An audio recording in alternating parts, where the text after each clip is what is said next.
It's obvious at the pump and at the checkout.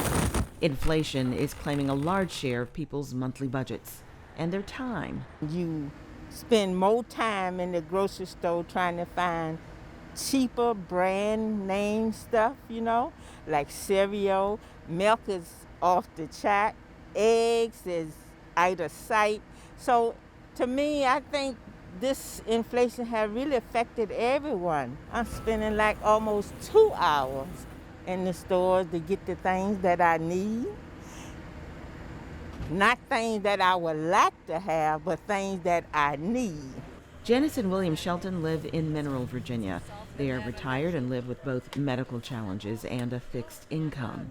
They travel nearly an hour to get to Loaves and Fishes in Charlottesville to receive the fresh, healthy foods that sustain them.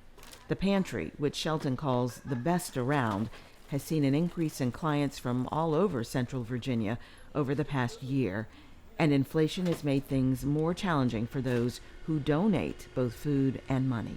We have seen a reduction in donations of meat in particular.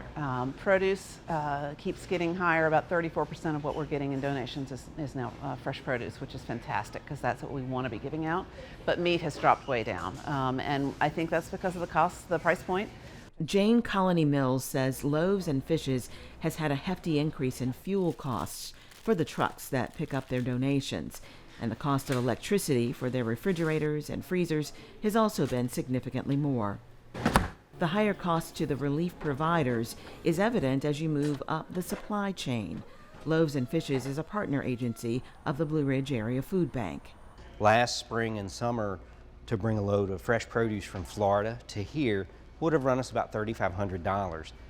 This year we experienced rates $5,000 to $5,500, so a significant increase.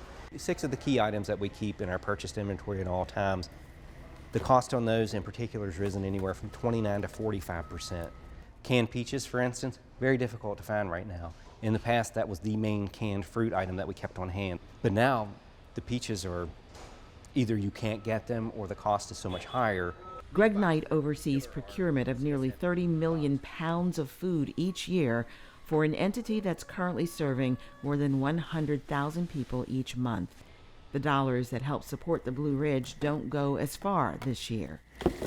Right now, we've got about 60% less inventory on hand from the USDA today than we had this day a year ago. So that's where inflation's going to impact us even more, because to replace that food, we either have to get it donated or we have to purchase it.